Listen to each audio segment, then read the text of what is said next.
সকালের কি নাস্তা? উনি সকালে এই কয়েক পদে ভর্তা না হলে নাস্তা খায় না। চার পদে ভর্তা হলে তো দেখেন এখানে আরো তরকারি আছে। তাহলে আপনার সকালে নাস্তা এত ঝামেলা করতে ভাবি কি আপনার কিছু বলে না? সকালে ঘুমো থেকে উঠে দেখি আমার বউ ডিম রান্না করছে আর শুটকি বেকার রান্না করছে। কই এখন তো ডিম নাই। আরে শোনেন না ভাই কথাটা, তো আমি জানি 300 ফুট বাসা কাকার হোটেলে 6-7 পদের ভর্তা পাওয়া যায়। আমি আমার বউরে বলে আছি তুই বাড়ি দেখিয়া আমি ওই জায়গায় বাঁচতাম আইসা দেই ঠিক ওই 6-7 পদের ভর্তা।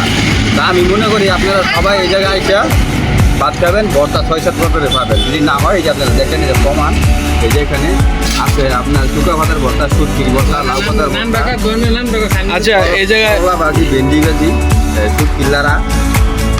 আচ্ছা এই জায়গায় আসতে হলে তাহলে কিভাবে আসতে হবে? এভাবে যদি আপনি আসতে হয়, যদি কুল বিশ্ব থেকে আসেন তাহলে ওই জায়গা থেকে রিক্সা বা বিআইটিসি বাস দিয়ে কাঞ্চন ব্রিজের সামনে 300 ফুটের এটা হলো 300 ফিট রাস্তা।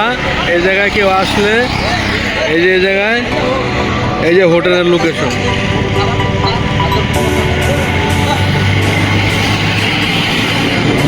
তবে আপনি যে হোটেলে খাওয়া দাওয়া করলেন খাবারটা কিরকম লাগলো? এই জায়গায় সকাল সকাল অনেক নাস্তা মানে অনেক কিছু ব্যবস্থা করা আছে।